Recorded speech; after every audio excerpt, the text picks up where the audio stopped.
Bom dia. Primeiramente, gostaria de agradecer o convite na pessoa da dona Dalva para estarmos aqui hoje, falar um pouquinho sobre como a AES tem trabalhado no investimento social privado, o apoio a alguns projetos e causas sociais que para a gente são muito relevantes e importantes. Queria agradecer à Casa pela disponibilização do espaço, cumprimentar todos os membros da mesa, do Concelpa, Consabesp e demais entidades aqui representadas. Sou Luiz Pires, trabalho na área de sustentabilidade da AES. Represento aqui o Paulo Camilo Vargas Penas, nosso vice-presidente, que teve que substituir o nosso presidente em um outro compromisso.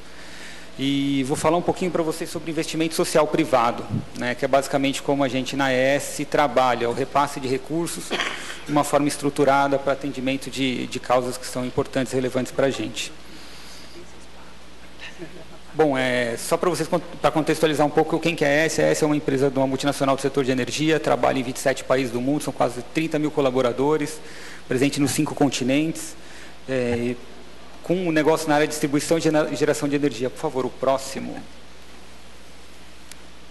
Bom, no Brasil, a gente está presente em 2 estados, no estado de São Paulo e no Rio Grande do Sul. No estado de São Paulo, na área de distribuição de energia com a Eletropaulo, são 24 municípios aqui na região metropolitana. A AES Tietê, uma empresa de geração de energia hídrica, a partir de hidrelétricas. No Rio Grande do Sul, a gente tem a AES Uruguaiana, que é uma outra geradora de energia, e a AES Sul, que é uma distribuidora nos moldes da AES Eletropaulo. E por que a gente está aqui hoje, gente? No fundo, tudo tem a ver com a nossa missão. Por que a gente existe? Qual que é a razão desse grupo estar no país e atuar aqui? É porque a gente entende que a gente tem que promover o bem-estar e o desenvolvimento com fornecimento seguro, confiável e sustentável de energia elétrica. É por isso que a gente está aqui, e é por isso que tudo isso se relaciona. E eu vou relembrar da nossa missão toda vez que eu apresentar qualquer projeto, que eu apresentar tudo que a gente faz. Tá? A AES Eletropaulo, ela está aqui no estado de São Paulo, ela está aqui na região metropolitana de São Paulo, porque ela fornece energia, ela está associada ao bem-estar. Essa Eletropaulo é uma empresa que auxilia o banho quente, auxilia a cerveja gelada, auxilia a qualidade de vida que a gente tem hoje. E assim, eu não imagino, e acredito que muitos dos senhores e das senhoras também não, a sobrevivência nossa, o nosso conforto hoje sem energia elétrica. Tá? Então, da mesma forma que a gente tem essa grande responsabilidade muito bem colocada pela dona Dalva no início de sua fala, eu acho que a gente tem uma responsabilidade muito grande com as comunidades, com a sociedade onde a gente está inserido, onde a gente atua. E é por isso que eu queria falar um pouquinho sobre o que é responsabilidade social, e como isso se associa com a nossa missão.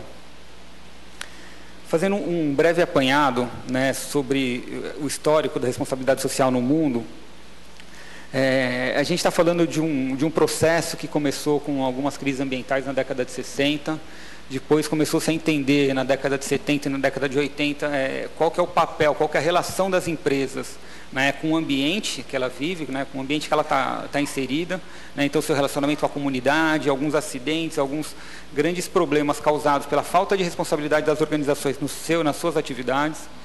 E a gente chega aí nos anos 90, nos anos 2000, com um papel proativo das empresas, uma liderança das empresas no compromisso com as comunidades onde elas atuam. Tá? Então, a gente fala das empresas, passando para o próximo, por favor. Pode passar, pode seguir no próximo slide já. Que a gente traz um contexto brasileiro sobre o desenvolvimento da responsabilidade social, e a gente parte de uma conversa pioneira na década de 60, com a reunião de alguns líderes empresariais, muito focada ainda num valor cristão, no valor católico do apoio ao próximo, que é da onde surge todo o movimento, para o final dos anos 2000, começo da década de 2010, quando a gente já tem centenas de empresas brasileiras liderando movimentos mundiais de responsabilidade e de compartilhamento de responsabilidade com o Estado de muitas ações. Tá? Então, a responsabilidade social, de fato, ela não é uma empresa assumindo o papel de Estado, porque cada qual tem seu compromisso com a sociedade, mas é da empresa compartilhando com a sociedade parte dos benefícios que ela recebe. Tá? Então, a gente fala de uma mudança de paradigma no próximo, por favor. A gente fala de uma mudança de paradigma no relacionamento da empresa com a sociedade. Tá? Então, a empresa ela passa né, de um relacionamento assistencialista, no qual ela simplesmente doa, ela se esforça, ela envolve seus colaboradores para doar parte do seu tempo, para doar recursos de uma forma não planejada, de uma forma não sistematizada, para um processo que a gente convencionou chamar de investimento social privado. É quando uma empresa ela identifica um objetivo, ela identifica uma causa que se relaciona com a sua atividade, ela passa a investir periodicamente, ela passa a investir sistematicamente, ela passa a monitorar os investimentos e monitorar os retornos desse investimento. Então, é quando o investimento ele tem alguma relação com a atividade da organização. E esse caminho, no próximo, por favor, ele passa por uma alteração. A gente não está falando de um movimento assistencialista que ele gera exclusão, né, e o histórico ele é bastante claro a demonstrar isso. Quando a gente fala para um investimento social privado que ele foca na inclusão social, tá? A gente substitui uma liderança central, uma liderança do Estado, por uma liderança pulverizada, né? E eu vejo muito na palavra da Consabesp, como as lideranças comunitárias têm um papel fundamental na melhoria da qualidade de vida comunitária. Tá? Isso é imprescindível, pessoal. Isso é um fato primordial para que tudo, né, seja desenvolvido da melhor forma possível. Sem entender a necessidade de uma comunidade, uma empresa não vai atuar bem, o Estado não vai atuar bem. Então, o papel das lideranças comunitárias é fundamental nesse processo. Tá? E a gente fala da legitimação do movimento, que ele não é uma proposta pasteurizada, não é uma proposta de balcão, não é uma proposta que existe e possa ser amplamente aplicada para uma proposta que vai ser desenvolvida para atender uma necessidade de uma comunidade. Tá? É exatamente disso que a gente está falando. Então, no próximo slide, a gente fala de fato dessa mudança de paradigma. E dentro da companhia, ela foi simplesmente da organização, né, da alteração do nosso modelo de trabalhar. Então, se nos anos 80 a gente trabalhava simplesmente com a mobilização dos colaboradores, com até o repasse de parte de recursos ou de algum volume financeiro, né, em campanhas do agasalho, campanhas de Natal, Dia das Crianças e coisas do gênero, a gente passa por investimento social de fato, onde a gente busca transformar a sociedade onde a gente está inserido. Tá? Então, a gente atua, e o foco da AS Eletropaulo, especificamente aqui na região metropolitana de São Paulo, é atuar como um agente de transformação. E a gente faz isso, a gente estende essa transformação por meio dos nossos projetos sociais, além da atuação do dia a dia. Acho que o Cavaretti ele vai detalhar bastante, quando ele fala do processo de regularização de clandestinos, a transformação que uma comunidade vive, né, ou pela qual ela passa, quando a gente passa de um sistema irregular de fornecimento de consumo de energia para um sistema regularizado. A gente está falando de uma inclusão no sistema formal de acesso a bens, de acesso a recursos, de acesso a crédito. E quando a gente faz isso, a gente faz um investimento social privado associado, né, a essa expansão, a gente tem benefícios significativos que vão ser detalhados nos próximos slides. Tá? Volta só um, por favor, mais um. Isso. Então, o que a gente está falando, assim, sendo bastante claro, tá? Em 2007 a gente tinha um cenário de aproximadamente 50 projetos sociais patrocinados e aprovados. Então, no que aparecia de festa de quermesse a projetos de grande repercussão, você tinha assim, um volume muito grande de projetos, você tinha pouquíssimo foco e pouquíssimo resultado. Tá? A gente passou por um período de aprimoramento, de entendimento, né, sobre qual seria o melhor resultado, de uma evolução nesse processo e culminou hoje no nosso maior projeto, um dos mais significativos, que é a Casa de Cultura e Cidadania. Eu vou falar um pouquinho mais dela mais para frente, mas é um projeto quando a gente de fato consegue perceber a transformação da sociedade. Daí a gente acompanha isso por indicadores de desempenho, a gente tem métricas específicas para avaliar e quantificar o desempenho daquela comunidade e quais foram os reais benefícios a partir da implantação do projeto. E no próximo a gente traz um contexto. Então, quando a gente fala de investimento social privado, a gente está falando do repasse de recursos próprios, a gente está falando do repasse de recursos incentivados, Lei Rouanet, Lei de Incentivo ao Esporte, Cultura, por meio de aporte a CMDCAs, e dos recursos de eficiência energética, que são recursos compulsórios da companhia. Eu acho que o Lucas vai abordar um pouquinho sobre isso. Tá? Só que a gente está falando de uma companhia grande, né, que está presente na casa, acredito, de todos os senhores e senhoras, e é uma companhia que ela recebe, ela interage com muita gente, com muitas comunidades e com muitas organizações. Então, para que isso seja efetivo, né, e para que a gente seja justo na forma de entender e atender essas necessidades, essas demandas, a gente tem que gerenciar isso de uma forma bastante eficiente. Né? Então, ao longo dos últimos anos, a gente foi desenvolvendo né, e chegou a um modelo que acreditamos ser bastante interessante no final do ano passado, que é o Sistema de Gestão da Responsabilidade Social Corporativa, né, no qual, assim, por meio de 6 etapas principais, a gente consegue entender as demandas dos nossos públicos de relacionamento, das pessoas que interagem com a companhia, né, avaliar os projetos, avaliar a disponibilidade de recursos para isso, fazer um processo de verificação do contexto do alinhamento desses projetos com a política de investimento da companhia, a aplicação do recurso e o monitoramento para, de fato, ver se os resultados pretendidos eles estão sendo atingidos. E no próximo slide a gente tem uma visão geral de como é esse processo de seleção de projetos. Acredito que seja de interesse de muitos dos senhores. Basicamente são 5 etapas, onde a gente parte de uma identificação de uma necessidade e termina na assinatura de um contrato, né, que é a formalização desse processo. Tá? E tudo isso, ou pelo menos uma parte deles, é disponível no próximo, por favor. E a gente sistematizou uma forma de receber essas demandas, né, que é por meio do nosso portal, está dentro do nosso site, www.eletropaulo.com.br. Né, no cantinho inferior direito, se o pessoal de marketing não vai me desmentir agora, né, a gente tem a localização do link para acesso ao nosso portal. E com isso a gente apresenta a nossa política, a gente esclarece como é que é feito esse processo na companhia, né, e apresenta os principais critérios que a gente tem no próximo, por gentileza, os principais critérios, né, de seleção dos projetos. Tá, eu queria destacar alguns pontos deles, que são a coerência com o que a AS Brasil acredita. Tá, então a gente não aporta recursos, e não faz sentido que a gente aporte recursos em projetos que não façam sentido com aquilo que a gente acredita. Tá? O segundo ponto é o alinhamento, né, com as políticas e o enquadramento dentro das nossas 2 principais linhas de investimento. Tá? Educação, cultura e esporte é uma delas, negócios inclusivos e sociais é a segunda. Tá? E a gente tem aqui como critérios de classificação, né, a necessidade da comunidade, que a gente verifica isso por meio de índice de desenvolvimento, índice paulista de vulnerabilidade social, né, que são ferramentas que auxiliam a gente a identificar qual é a comunidade que mais precisa, porque a gente entende que muitas comunidades precisam, né, mas a gente entende que algumas precisam mais do que outras, e por esse motivo a gente tem que fazer uma classificação desse projeto. Tá? A gente avalia também a viabilidade e a factibilidade de execução do cronograma, dos objetivos e da proposta como um todo. Tá? Eu acho que são assim, os principais caminhos para a gente entender se de fato a gente vai conseguir aportar recurso num projeto que, primeiro, vai dar o resultado que ele está prometendo, né, que ele está objetivando, e segundo, que ele vai de fato atender uma demanda que uma determinada comunidade ou uma região necessita.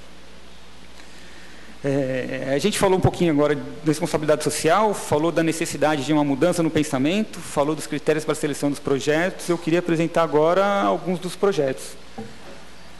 Dentro dessa linha, né, de educação, cultura e esporte e de negócios inclusivos e sociais, o meu primeiro destaque, eu acho que vai para a Casa de Cultura e Cidadania. Por favor, o próximo. Eu queria passar um vídeo que vai contar muito melhor do que eu. Isso, clica bem no meio da tela, por gentileza. Essa é a Casa de Cultura. Pode jogar o próximo, por favor? É um projeto que ele promove a transformação social por meio do acesso à educação, acesso à cultura, principalmente, pela prática esportiva. Ele trabalha na formação de jovens e adultos, ele trabalha na capacitação para a geração de renda, né, por meio de oficinas, palestras e envolvimento comunitário. Esse é um dos projetos que a gente acredita bastante. Tá? Até o ano passado a gente teve 4.600 crianças diretamente beneficiadas pelo projeto nas 7 unidades, né? Mais de 214 mil pessoas beneficiadas entre espetáculos, palestras, oficinas e tudo mais, né? Nos 7 municípios. Ele é bastante forte aqui na região de São Paulo, é extremamente forte nas cidades do interior, onde ele é presente, sendo muitas vezes a única opção, né, de acesso à cultura, né, e à capacitação. Quando a gente falou lá atrás de alguns indicadores de desempenho, é mais ou menos isso. Tá? Então, muito mais do que simplesmente aportar recurso, né, e falando, tudo bem, a gente acredita que esse projeto vai dar certo, a gente precisa medir o quanto que isso deu certo.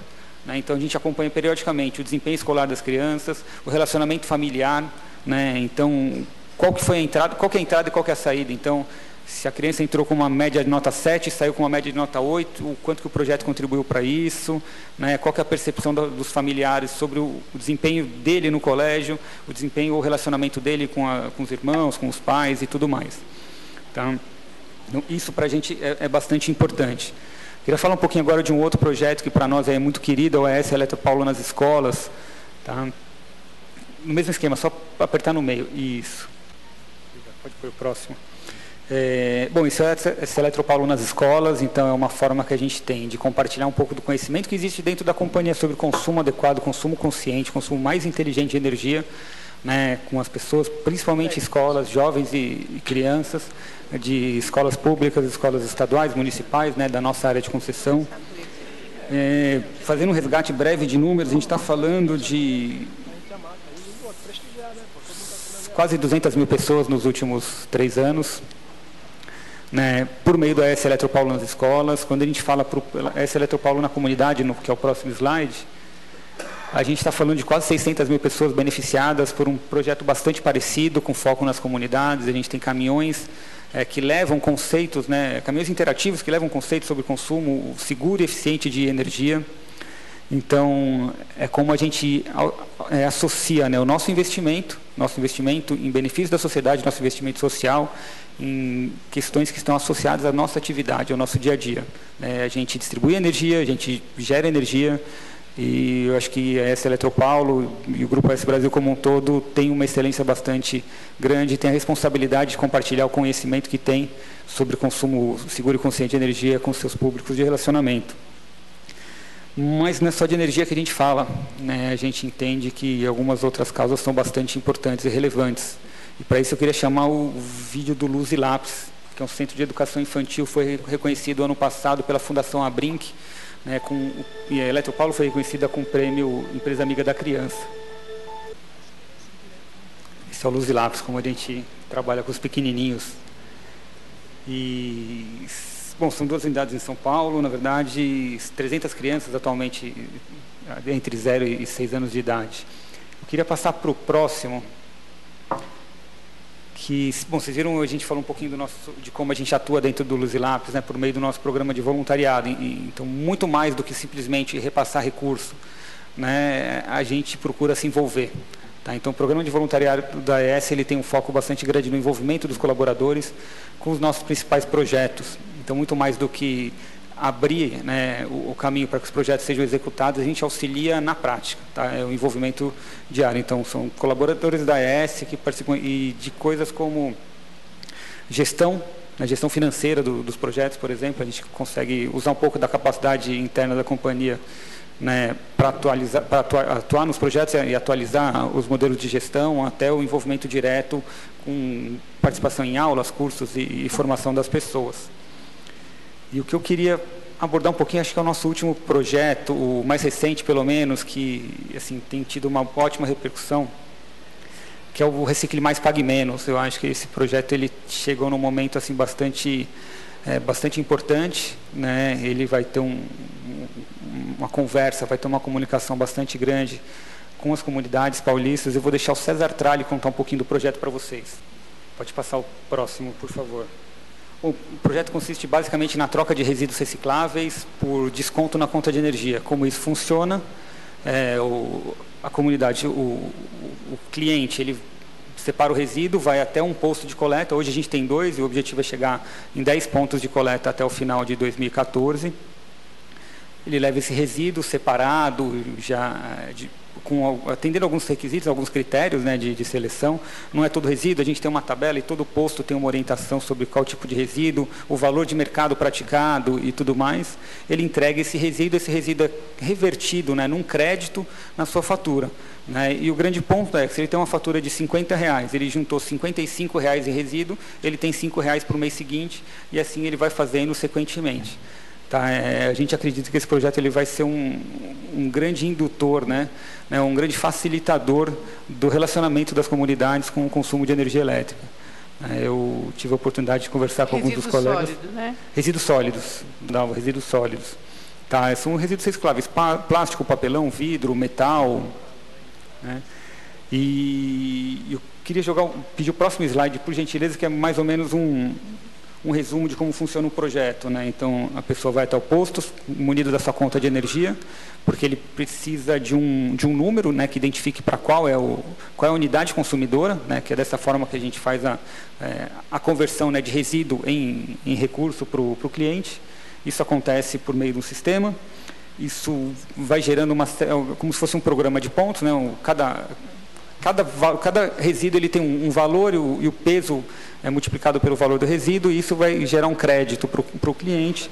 Isso é colocado na conta, então todo mês ele vai lá e ele não vai nem precisar usar o cartão para pagar. No fundo, ele vai receber uma conta já com valor abatido. Essa eu acho que é a grande vantagem do projeto. A expectativa é que isso facilite muito, principalmente nas comunidades que vêm sendo regularizadas recentemente, né, que tem uma dificuldade no primeiro momento do relacionamento com o consumo de energia. Era basicamente isso. Eu espero que eu consiga ter passado e apresentado para vocês um pouco de como a S Eletropaulo, né, ela retribui, né, para as comunidades, retribui para a sociedade a atuação e eu diria até a parceria, né, porque não é só uma relação de empresa-cliente, acho que é uma relação de parceria. A gente se encontra todo mês, pelo menos, né, a gente tem uma relação diária a todo momento, está com a luz acesa, está com geladeira ligada, está com o chuveiro funcionando, está todo mundo feliz, né? E assim, além desses projetos, a gente trabalha no aporte de projetos de menor vultosidade, né? Projetos um pouco mais pontuais, projetos que são desenvolvidos para atender demandas específicas, geralmente em parceria com os CMDCAs. Tá? E daí todo o processo ele volta naquele ciclo do site que eu apresentei recentemente. Bom, eu vou estar por aí até às 13 horas, né, dona Dalva?